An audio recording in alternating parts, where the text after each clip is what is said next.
Oke, Assalamualaikum warahmatullahi wabarakatuh. Kembali lagi bersama saya, Rizky Setiawan, mahasiswa Fisika Universitas Erlangga. Dan di sini saya akan menjelaskan tentang bagaimana kita menggunakan Python. Setelah sebelumnya ya, kita mendaftar di Google Colab dan juga kita sudah berdiskusi dengan ChatGPT. Kali ini kita akan berdiskusi lagi dengan ChatGPT, namun kita akan berdiskusi tentang aplikasi dan penggunaan dari Python itu sendiri. Oke, sebelumnya kita langsung masuk aja ya ke webnya ChatGPT. ChatGPT. Nah ini kita klik aja untuk linknya. Nah kita bisa langsung login. Seperti biasa ya, kita login dulu dengan akun Google. Menggunakan akun Google. Bentar. Oke, langsung terhubung ya teman-teman. Jadi kalau teman-teman udah punya akun ChatGPT sebelumnya, mungkin apa ditautkan dengan Google atau dengan akun Apple ataupun dengan yang atau dengan akun email. Mohon maaf ya, maksud saya tadi akun Google itu akun email. Jadi bisa tinggal login saja dan tidak perlu mendaftar baru setiap untuk masuk ke ChatGPT. Baik, di sini ya ada beberapa sebuah diskusi ya yang pernah saya lakukan dengan ChatGPT. Oke, sekarang kita akan memulai diskusi mengenai penggunaan Python. Oke, kita sapa dulu. Hai. Oke. Pertama-tama kita kan ingin mengeksekusi fungsi di Python ya dengan bahasa Python. Tapi kita perlu tahu nih, Python itu sebenarnya apa sih Python itu? Bahasa Python itu bahasa apa? Oke, jadi kita tanya dulu. Hmm, apa itu bahasa Python? Nah, oke. Nah, udah mulai muncul nih tanda-tandanya. Jadi bisa kita baca di sini ya. Python itu bahasa pemrograman tingkat tinggi yang sering digunakan dalam pengembangan perangkat lunak dan komputasi.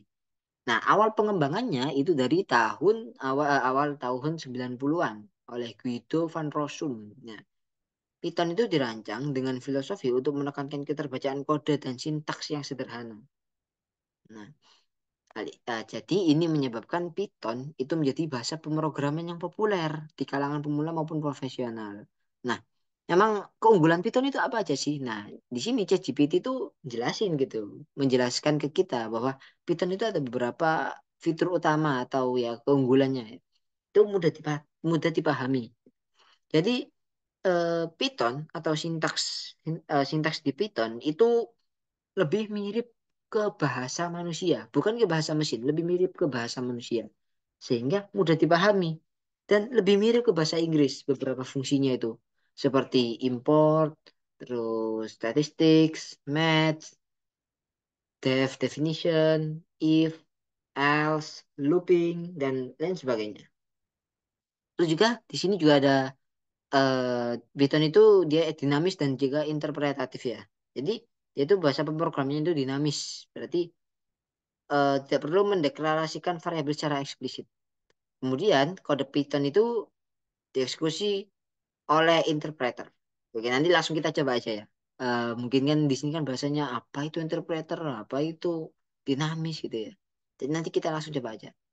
Nah, dan yang lain-lain ini mungkin bisa teman-teman baca atau mungkin bisa di skip dulu nih videonya kalau mau baca.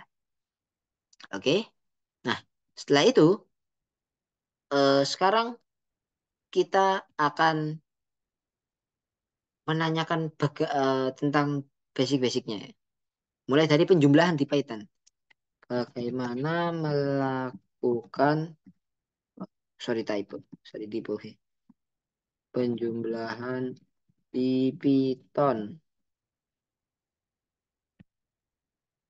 Nah, ini langsung dituliskan dengan berbagai cara ya. Karena di Python ini kan ya dia itu fleksibel ya, fleksibel sekali. Sehingga eh, dituliskan dengan berbagai cara. Pertama dengan operator plus sama dengan. Jika ada ini kan, ini menggunakan operator plus kan, angka satu tambah angka 2. Kemudian juga untuk fungsi sum. Sum ini juga menjumlahkan, tapi menjumlahkannya itu untuk angka yang banyak kayak gini. Beda sama penjumlahan yang awal. Kalau awal kan menggunakan dua ini kan untuk menjumlahkan dua angka saja. Tapi kalau sum atau sumasi ya kan, seperti yang dibilang di awal tadi, bahasa Python itu mirip sama bahasa Inggris. Ya kebanyakan ya, meskipun tidak semua, tapi kebanyakan mirip. Ini juga sum, sumasi atau total, jumlah semua. Nah, itu. Jadi ini untuk angka yang banyak, terus kita ingin menjumlahkan semua, kita bisa pakai fungsi sum. Kemudian juga ini juga cuma beda aja ya. Yang ini tadi tipe datanya itu list, kalau yang ini tuple. Kemudian selanjutnya yaitu menggunakan fungsi ini seperti def. Def penjumlahan berarti fungsi penjumlahan, ya kan? Def ini dia mendeskripsikan tentang fungsinya. Berarti eh, fungsi penjumlahan dengan parameter atau dengan variabel A dan B itu rumusnya atau persamaan yang digunakan itu A plus B. Di sini return itu digunakan untuk mengglobalkan fungsi yang ada di dalam ini. Nah, kan sebetulnya kan fungsi A plus B ini kan miliknya penjumlahan aja nih. Jadi, kalau kita ingin memprint hasil di sini, itu tidak akan keluar. Tapi, karena dia sudah diberi return, jadi fungsi yang ada di sini bisa dipakai untuk di luar fungsi penjumlahan itu sendiri. Jadi, fungsi itu diglobalkan. Kemudian ini dengan input ya. Ya, seperti yang udah kita lihat ya, di sini ada input untuk angka satu dan angka duanya. Di sini menggunakan float. Float itu digunakan untuk bilangan-bilangan yang desimal untuk seringnya. Kemudian untuk jika kita ingin menginput bilangan-bilangan bulat, kita bisa menggunakan fungsi integer. Jadi ya nanti akan kita lakukan di Google Colab-nya. Nah, karena sebelumnya kan kita juga sudah mendaftar di Google Colab ya. Jadi sekarang kita akan menggunakan Google Colab. Kemudian sebelum itu kita juga tanya nih, kan ini masih tentang aritmatika dasar ya. Sekarang kita tanya coba untuk membuat matriks. Oke, bagaimana cara untuk membuat matriks ya, 3 kali 3 dulu ya. Oke, di sini kita akan menanyakan tentang bagaimana cara membuat matriks 3 kali 3. Nah, ini juga dikasih tahu nih, ada beberapa cara tertentu ya. Nah, ini, nah ini ya, ini untuk matriks ya. Jadi yaitu terdiri dari beberapa kumpulan data. Nah, ini juga ada baris in matrix print baris. Nah, itu juga ada ini. Nah, jadi kalau kita menginput ini, nanti outputnya itu akan seperti ini. Matriks 3 kali 3 dengan isinya itu nol semua. Atau kita kenal dengan matriks nol.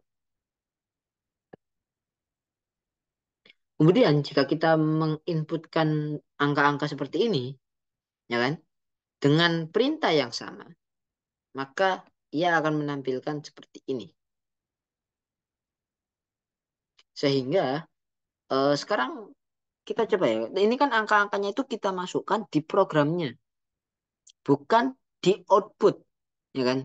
Sementara program itu kan biasanya kan tidak tidak ditampilkan ya. Yang ditampilkan biasanya kan output atau di terminalnya yang ditampilkan ya. Outputnya itu yang ditampilkan yang bisa kita operasikan atau kita otak-atik itu tentu programnya. Tapi kan kita kan biasanya menggunakan outputnya. Contohnya itu seperti dari ini aja dah, dari Google ini atau search engine. Nah, dia kan terdiri dari beberapa program. Nah, sementara kita tidak mengotak-atik dari program yang ada di dalam search engine tersebut, namun kita memberikan perintah kepada program itu. Ya, sama seperti ini. Jadi, bagaimana cara kita untuk menginput data-data yang ada di dalam ini dengan nilai sesuai dengan keinginan kita, gitu ya. Jadi, kita akan menginput. atau memberi perintah pada program itu. Bukan dan bukan dengan mengubah program agar memenuhi perintah kita. Jadi kita akan memberikan perintah untuk program tersebut. Nah, mungkin agak membingungkan ya, tapi oke, langsung kita lanjutkan saja. Untuk membuat matriks berordo n atau berordo bebas. Nah, jadi kan ini matriksnya juga ditentuin ini 3 kali 3. Jadi sekarang kita akan coba untuk membuat matriks itu ordonya n. Jadi kita bisa pilih ordo atau berapa kali berapanya. Kemudian kita juga bisa pilih untuk eh, nilai yang ada di dalam matriks tersebut. Oke, langsung kita coba aja. Hmm, buatkan program untuk membuat matriks ordo n dengan input dari pengguna. Oke, masih kita lihat. Dan yang pasti bakal lebih kompleks. Nah, ini kan udah kita lihat kan lebih kompleks. Dan di sini juga ada keterangannya nih dari masing-masing ya. Oke. Nah, ini kan dia kan definisi fungsi ya kayak yang tadi untuk ordo. Jadi kita nentuin ordonya dulu nih berapa. Baris kolom, format itu harus apa nilai. Nah, kalau ini kan eh, kita pengen lihat nih, bener nggak apa yang dikasih sama ChatGPT nih? Bener nggak kodenya ini bisa jalan nggak? Nah, kita bisa pakai Google Colab. Nah, ini karena cara daftarnya mungkin bisa lihat di video sebelumnya ya. Jadi sekarang kita akan menggunakan Google Colab. Langsung aja membuat notebook yang baru ya. Harus masih loading. Nah, sudah muncul nih notebooknya atau workbench-nya. Langsung kita buat programnya nanti kan udah di copy nih. Tinggal di kopas. Nah, sudah kan? Sudah dong. Ya kan? Karena sudah, langsung kita run. Kita ingin lihat nih. Bener nggak? Gitu ya. Bener nggak bisa ngopi matrik, membuat matrik itu kita bisa nentuin urutannya sama bisa ngasih input. Ya. Ini agak lama ya waktunya. Karena ya tergantung dari internet juga. Oke, ordo matrix kita buat berapa nih? Nah, ya kan betul kan? Ya, nilai float input masukkan baris kolom format ya kan masukkan ordo matrix mana nih inputnya nih oh ini ya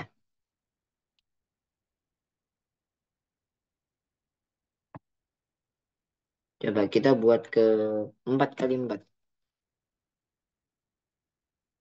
oke ordonya 4 nih berarti dia 4 kali 4 gitu aja untuk saat bolos oke kita mulai masukin nilainya nih mulai dari baris satu kolom satu jadi urut ya urut oke kita coba aja di 9 maaf random aja ya ini ya Duh,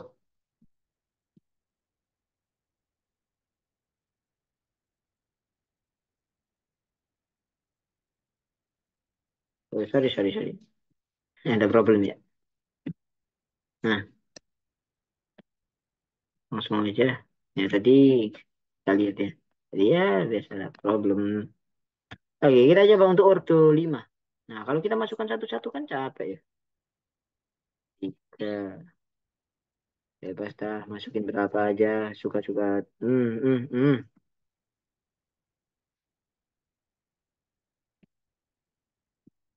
Sorry ya human error sorry tidak lihat gimana ya tadi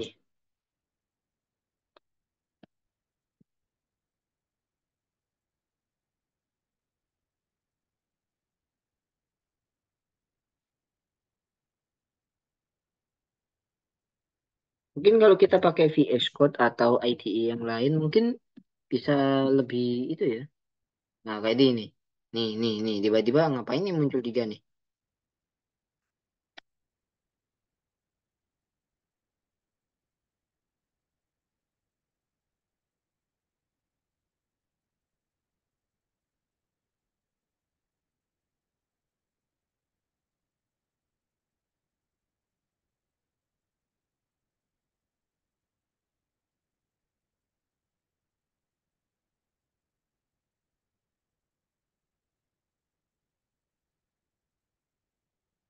Ya kan? Hmm. Ya selalu ke value error ya. Atau mungkin ya ini terlalu sulit ya. Oke. Oke, gak masalah. Kita coba lagi. Kita buat aja dulu tiga. Nanti kita coba di VS Code ya. Kita ID yang lain. Oh, oke. Sorry, sorry, sorry. 7, 8, 4, 2, 7, 8, 4, 3, 1, 0, 2. Oh, wah, wah, wah, wah. Nah, ini nih. Langsung muncul ya. Matriks yang Anda buat. 7, 9, 4 dan sebagainya. Kenapa di sini ada koma 0? Karena eh, kita menggunakan masukan atau input itu float. Jadi datanya itu tipe float ya ini ya, nilai float. Nah, sementara float ini biasanya digunakan untuk tipe data yang dia itu biasanya desimal gitu. Sementara kalau kita ingin bilangan bulat ya tentu kita harus membuat ini jadi integer. Sama kayak di ini yang awal-awal masukkan ordo matrix. Nah itu kan nggak mungkin kan kalau ordo itu bernilai desimal, makanya pakai integer. Di sini pakai integers kan. Nah, pakai integers. Jadi itu ya.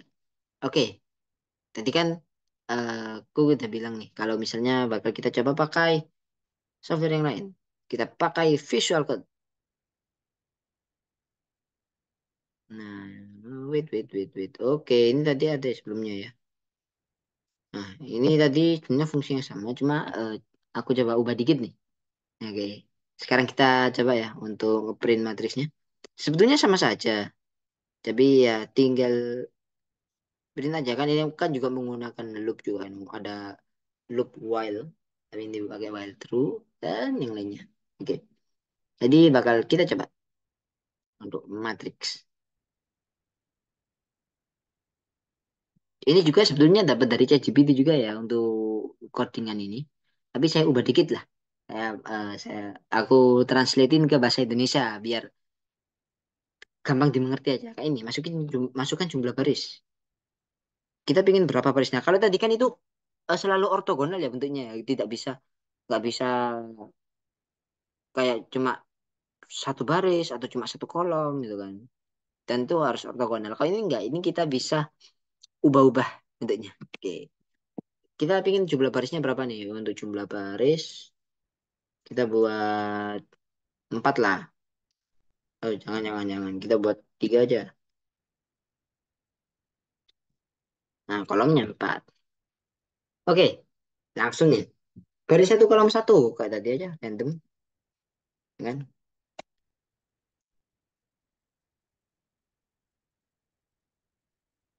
Nah, nah, nah, nah, nah, nah, nah, nah, nah, nah, nah.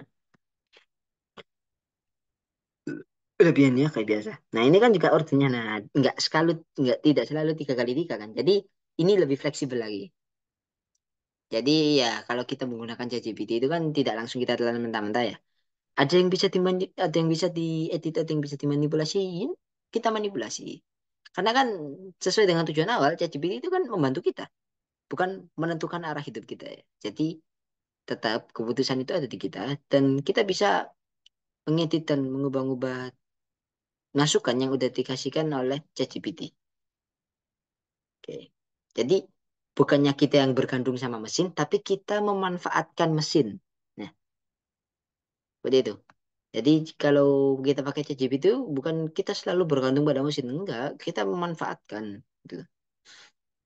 Kita memanfaatkan mesin itu untuk membantu hidup kita. Kan emang itu tujuan diciptakannya AI kan, artificial intelligence untuk membantu kehidupan manusia.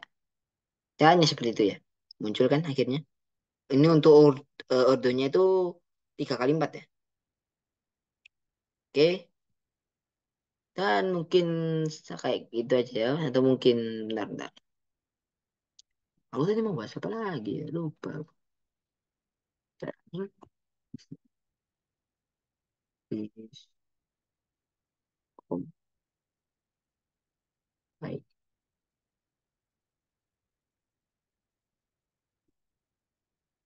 Oke. Berarti kan udah nih. Sekarang kita buat penjumlahan matriks. ya kan? Kita tanya lagi nih ke ChatGPT, oke. Buatkan program untuk penjumlahan matriks dengan jumlah baris dan kolom sesuai permintaan pengguna dan nilai di dalam matriks juga diinput oleh pengguna. Nah, kayak gitu ya. Oke, kita cari nih. Nah, kayaknya ini agak panjang nih kayaknya. Nah, nah, nah.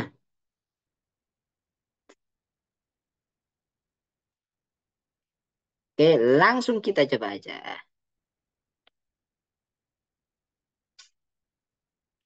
Tapi ini dia pakai langsung range ya, range order. Nah, mungkin kita bisa edit nih dikit. Dari ordo ya. Nah, ini input ordo matrix.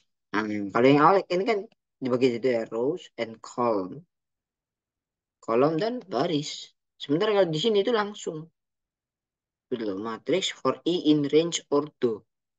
Nah, di sini while true try rows integer input baris kolomnya berapa. If row less or equal to zero or column is less or equal ya ada itu lah pokoknya ya kan. Kemudian di else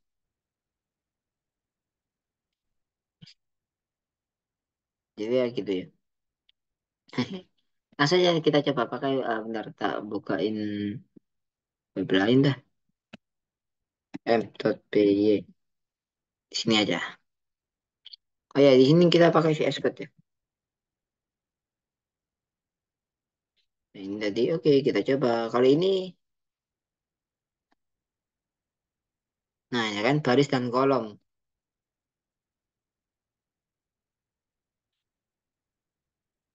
Oke, kayaknya ini bisa di itu tuh bisa diakalin. Tiga, coba ya kita masukkan tiga dan bisa nggak? Oh, nggak bisa. Oke, kita clear dulu ya. Oke, jumlah aktor matriks. Garisnya kita pingin 6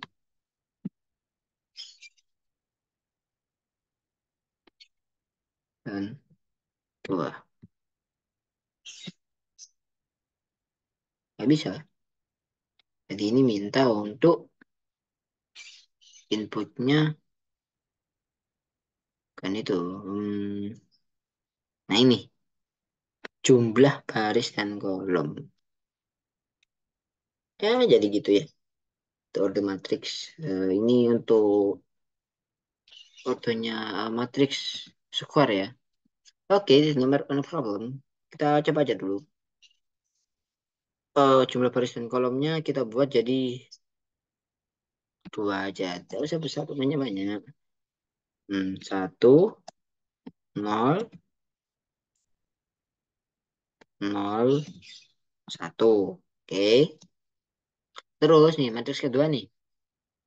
Hmm, 3, 6, 9, 7. Oke, nah ini hasil penjumlahan matriksnya. Sesuai kan? Nah, kayak oke. Kalau misalnya pengen mengecek bisa nih dari sini. 3 tambah 1, 4. Betul. 0 tambah 6 juga 6. Tetap. Oke, betul kan? 0 tambah 9 tetap 9. 1 tambah 7 8. Jadi sesuai ya ini ya. Masukan dari ChatGPT ini sesuai. Oke, mungkin ya mungkin di video selanjutnya bakal aku jelasin tentang bagaimana cara untuk ya atau mungkin di hari lain lah ya. Ini kan ordonya tuh nggak bisa diubah ya. Atau mungkin bisa kita buat kayak gini. Oke, buat agar buat agar eh, baris dan kolomnya dapat diubah oleh user. Ini kita lihat nih.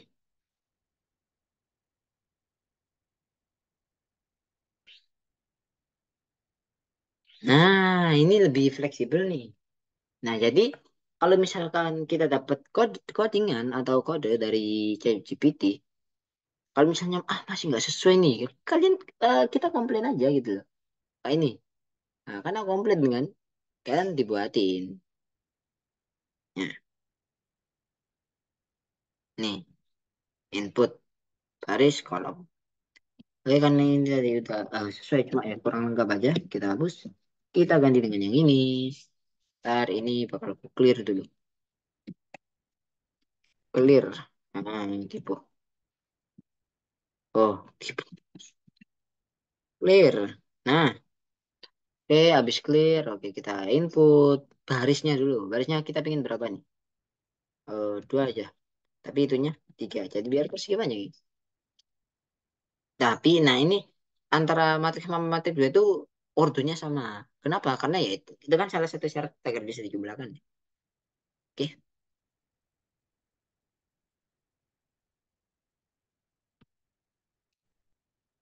Oh, belum tipe, tipe.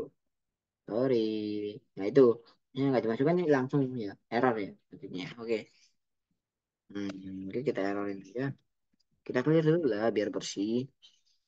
Kemudian oke kita masuk berapa barisnya tadi? Dua. Kemudian kolomnya tiga.